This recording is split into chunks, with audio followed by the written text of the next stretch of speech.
Lockdown में फंसा मजदूर। दिल्ली की चमक दमक से दूर दिल्ली के जमुना पार इलाके में आकाश नाम का एक मजदूर अपनी पत्नी बिमला और दो छोटे बच्चों के साथ किराए पर रहता था।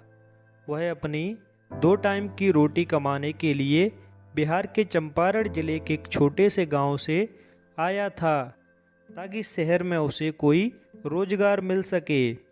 यहाँ आकाश बड़ी मेहनत से मकानों के निर्माण का कार्य करता था।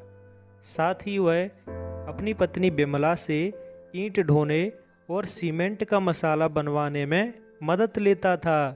उसकी पत्नी को भी 500 रुपए की दिन की दिहाड़ी मिल जाती थी। इससे आकाश और उसकी पत्नी का घर का गुजारा खुशी खुशी चल जाता था। दिहाड़ी की कमाई से जो पैसा बचता था, उससे आकाश अपने 5 साल के बेटे रोहन को स्कूल भी भेज देता था। इस तरह उस छोटे से परिवार में बहुत खुशियां थीं। लेकिन तभी एक दिन देश में कोरोना वायरस आ जाने के कारण लॉकडाउन लगा दिया जाता है। लॉकडाउन के कारण आकाश और उसकी पत्नी की आजीविका पर बुरा असर पड़ता है, क्योंकि उन्हें दिहाड़ी से बस इतना ही पैसा मिल पाता था कि वह 1 या 2 दिन का गुजारा कर सकें। वे अपनी रोजी चलाने के लिए पूरी तरह से हर रोज़ मजदूरी पर निर्भर थे।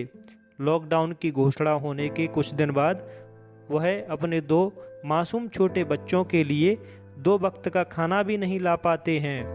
तमाम बड़े वादों के बीच सरकार आकाश के इस छोटे परिवार को 2 वक्त की रोटी भी नहीं दे पाती है। और फिर एक दिन ऐसा भी आता है कि वह चारों प्राणी भूखे ही सो जाते हैं। लॉकडाउन के कुछ दिन बाद आकाश की पत्नी बिमला आकाश से रोते बिलखते हुए कहती है कि बच्चों के लिए कुछ खाने को ले आओ, नहीं तो हमारे बच्चे भूख से मर जाएंगे। इस तरह बिमला अपनी 2 साल की बेटी की ओर देख देख कर बहुत रोती है। तभी बिमला का अत्यधिक दुख देखकर आकाश घर से बाहर खाने के लिए कुछ लेने को निकलता है।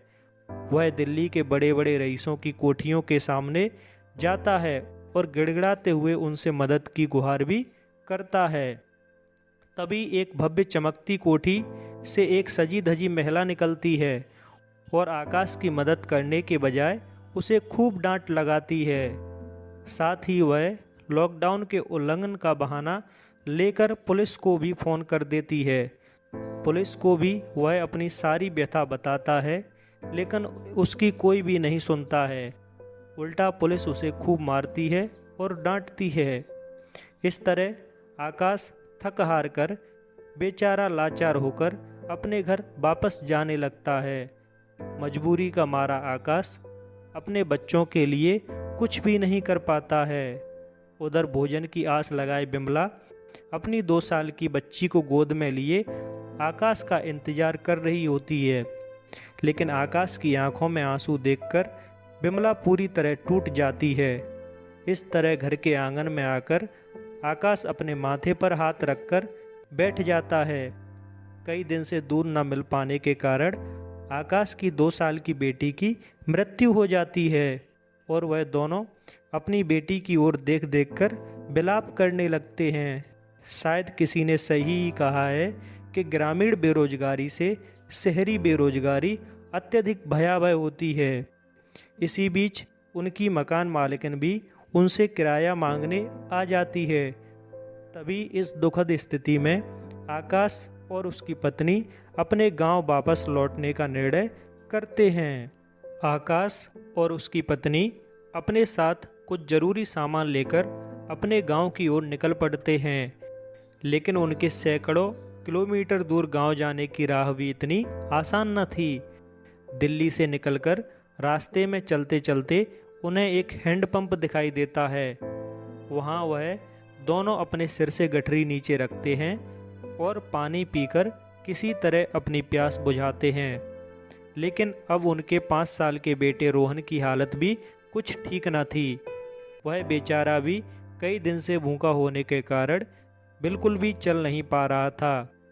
ऐसी स्थिति में आकाश उसे गठरी के साथ ही कंधे पर बिठा लेता है और किसी तरह वह हाईवे पर चलते चलते कुछ दिनों के बाद उत्तर प्रदेश की सीमा को पार कर जाते हैं। लेकिन तभी आकाश और बिमला देखते हैं कि रोहन को बहुत तेज बुखार और कुछ खांसी है। रोहन की मनोदशा बेहोशी जैसी हो जाती है। बिहार बॉर्डर पर लगी डॉक्टरों की टीम उसे चेकअप के बाद मृत घोषित कर देती है। साथ ही रोहन की टेस्टिंग के बाद उसमें कोरोना की पुष्टि होती है। यह शायद रास्ते में आए कई लोगों के संपर्क के कारण रोहन तक पहुंचा होगा।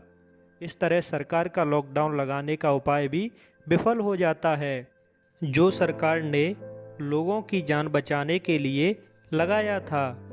इस तरह दोनों बच्चों को खोकर आकाश और उसकी पत्नी बिमला घुटनों पर बैठकर अत्यंत बिलखते हैं।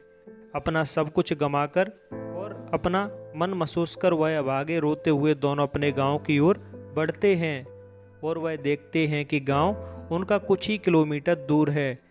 तभी एक तेज रफ्तार ट्रक आकर आकाश में टक्कर मार देता है और इस तरह आकाश की वहीं पर मृत्यु हो जाती है।